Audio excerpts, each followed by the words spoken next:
तर इथे एकदम झटपट आणि कांदा लसूण विरहित अशी आपली मेथीची भाजी तयार आहे। तर ही पटकन होते, अगदी 5 ते 7 मिनिटात होते, रेडी होते। तर पहा किती सुरेख झाले आहे। तुम्हाला हवीत असेल तर तुम्ही तिखटाचं प्रमाण, मिरच्याचं प्रमाण ठरवू शकता। तर नक्की ट्राय करा। रेसिपी आवडली असेल तर लाईक करा, शेअर करा आणि सबस्क्राईब करा। नमस्कार मंडळी, मी कोमल तुमच्या सगळ्यांचं आपल्या रेसिपी चॅनलमध्ये खूप खूप स्वागत करते। तर आज आपण मेथीची रेसिपी घेऊन आलो आहोत। मेथीची भाजी करणार आहोत, इझी पटकन होणारी, कांदा लसूण विरहित करणार आहोत। त्याच्यामुळे नक्की ट्राय करा, 10 मिनिटात होते। चला तर मग रेसिपीला सुरुवात करूया। मेथीची भाजी करतोय आपण, कांदा लसूण विरहित करतोय। तर त्याच्यासाठी माझ्याकडे इथं मेथी आहे, ती व्यवस्थित मी स्वच्छ केली आहे, आधी नीट केली आहे, त्याच्यानंतर स्वच्छ करून घेतली आहे। आणि इथं मेथीची पानं न घेता फक्त आपण काड्या सुद्धा घेतल्यात। मेथीची भाजी सध्याच्या सीझनमध्ये खूप चांगली येते, काड्या घेईपर्यंत ती योग्य असते। त्याच्यामुळं तुम्हाला हवे असतील, खूप जणांची तर आमच्या इथं काड्या ॲड करतात मेथीच्या भाजीमध्ये, मेथीच्या भाजीच्या, त्याच्यामुळे मी काड्या ॲड केल्यात। तुम्हाला स्किप करायचे असेल तर तुम्ही नुसती पानं घेऊन सुद्धा ही भाजी करू शकता। चला तर मग सुरुवात करूया। मेथीची भाजी बनवण्यासाठी इथे मी तेल घेतलं आहे। तेल व्यवस्थित गरम झालं की आपण ह्याच्यात मिरची ऍड करतोय। मिरची किती असावी हे तुम्ही ठरवायचंय, कारण कधी कधी थोडीशी झणझणीत भाजी चांगली लागते, खूपच कमी टाकली तर भाजी पानसट लागते। त्याच्यामुळे तर थोडीशी जास्त मिरची ऍड करणार आहे। त्याच्यानंतर मिरची व्यवस्थित तळतळली गेली की लगेच मी भाजी टाकणार।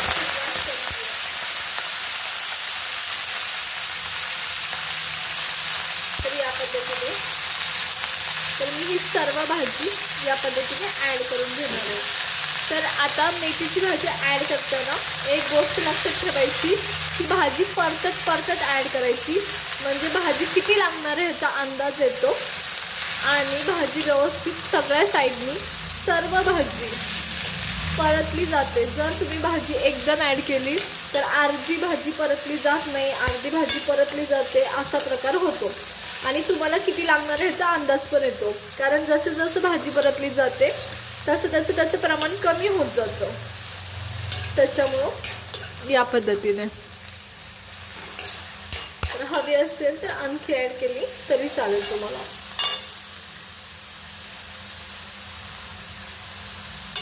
तर आता ही मला आमच्यासाठी एवढी भाजी इनफ आहे। सगळी भाजी अशीच व्यवस्थित परतून घेतलीये तेलामध्ये। गॅस मोठा आहे माझा, बारीक बिलकुल नाही, कारण मला भाजी ओव्हर कुक नाही करायची, थोडीशी कच्ची ठेवायची। आमची इथं भाजी थोडीशी कच्ची ठेवली जाते, खूप ओव्हर कुक केली जात नाही त्या भाजीला, त्याच्यामुळे। तर आता भाजी पाणी सुटतंय भाजीला, जेव्हा परतते तेवढी जसं परततोय आपण तसं भाजीला पाणी सुटतंय। ते भाजीचं पाणी पूर्ण आटल्यावर तुम्हाला मीठ ऍड करायचंय, कारण मीठ टाकल्यावर आणखी पाणी सुटणार आहे। गॅस मोठा ह्याच्यासाठी ठेवायचा की हे जे पाणी सुटलंय, आता मी माझी भाजी ओव्हर कुक होऊ नये म्हणून भाजी सगळी साईडला केली आणि भाजीचं पाणी पूर्ण आटवून घेतलीये। आणि त्याच्यावर आपण मीठ ऍड करणार आहोत, कारण मीठ टाकल्यावर आणखी पाणी सुटणार आहे त्याच्यामुळे। तर हे पाणी व्यवस्थित आटवून घ्यायचं आधी, म्हणजे खूप जास्त होणार नाही भाजी।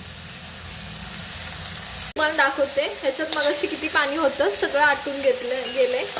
तर आता आपण मीठ ऍड करतो ह्याच्यामध्ये। मी मीठ ऍड करते, आणखी पाणी सुटतं मीठ टाकल्यावर। तर मीठ टाकताना एक गोष्ट लक्षात ठेवा, आपण फक्त मेथीची भाजी नाही करत आहे, मी ह्याच्यात थोडीशी डाळ पण ऍड करते। त्याच्यामुळे थोडंसं मीठ मेथीच्या भाजीला थोडंसं किंचित, खूप पण नाही, जरा जास्त टाकायचं। तर आता मात्र गॅस बारीक करायचा, कारण आपल्याला हे जे पाणी सुटणार आहे मीठ टाकल्यावर थोडंसं, त्याच्यात आपल्याला डाळ शिजवून घ्यायची आहे। तर हे मीठ टाकलं, आता मी काय करते, थोडीशी मध्ये जागा केली त्याच्यात। इथे माझ्याकडे मुगाची डाळ आहे, तुम्ही स्वच्छ धुवून घेऊन एक 10 ते 5 मिनिटं भिजवून ठेवू शकता। मी कधीच भिजवत नाही, मला थोडीशी कुरकुरीत डाळ आवडते मेथीच्या भाजीमध्ये, त्याच्यामुळं। किंवा मुगाची नसेल तर मटकीची डाळ तुम्ही भिजवायची आणि ती ऍड केली, किंवा न भिजवता ऍड केली तरी चालते। तर इथं मी हे ऍड करते, जेवढी तुम्हाला हवी तेवढी. तर ही भाजीत मी डाळ ऍड केली आहे. भाजीला खाली पाणी सुटले मिठाचं आपलं, त्याच्यावर ही भाजी पूर्ण अशी कव्हर केली आहे. या पद्धतीने डाळ मी भाजीने पूर्ण कव्हर करून घेतली आहे, जेणेकरून त्या भाजीच्या वाफेतच ती डाळ शिजली गेली पाहिजे. आता आपण इथे काय करतोय, इथे माझ्याकडे शेंगदाण्याचं कूट आहे जे मी ओबड कट करून घेतलंय, ज्याच्यात अर्धे शेंगदाणे सुद्धा आहेत. ते मी याच्यावर वरतून टाकतीये, मिक्स नाही केलेलं आपण, वरतून टाकले, लक्षात ठेवा.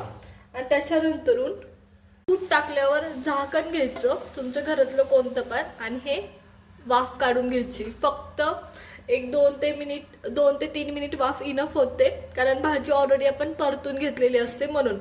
आणि जर कुक करायची असेल खूपच जास्त तर 5 ते 7 मिनिट खूप होते, पण खरं तर मेथीची भाजी अर्धवट कच्ची चांगली लागते खूप कुक करण्यापेक्षा. तर चला वाट पाहूया 5 ते 10 मिनिटं.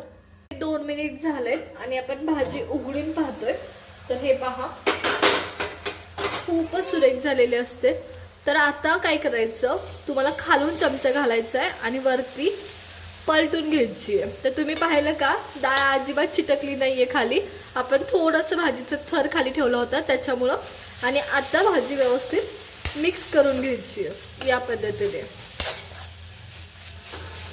ह्यांनी शेंगदाण्याला व्यवस्थित तुमचा फ्लेवर पण बसतो भाजीचा.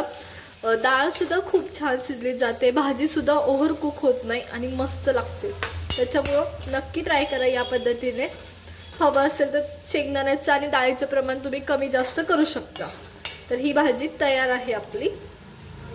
एकदम झटपट आणि एकदम झणझणीत, किंवा तुम्हाला हवी तशी अशी आपली मेथीची भाजी तयार आहे. पहा, आजची आपली मेथीची भाजीची रेसिपी कशी वाटली हे आम्हाला कमेंट करून नक्की सांगा. थंडी सुरू झाली आहे, मेथी खूप प्रमाणात बाजारात आहे. तर आणखी कोणत्या मेथीच्या भाजीचा प्रकार तुम्हाला पाहायला आवडेल, किंवा मेथीचे कोणते कोणते पदार्थ तुम्हाला पाहायला आवडतील हे सुद्धा आम्हाला कमेंट करून सांगा. भेटूया नवीन रेसिपी सोबत. तोपर्यंत धन्यवाद.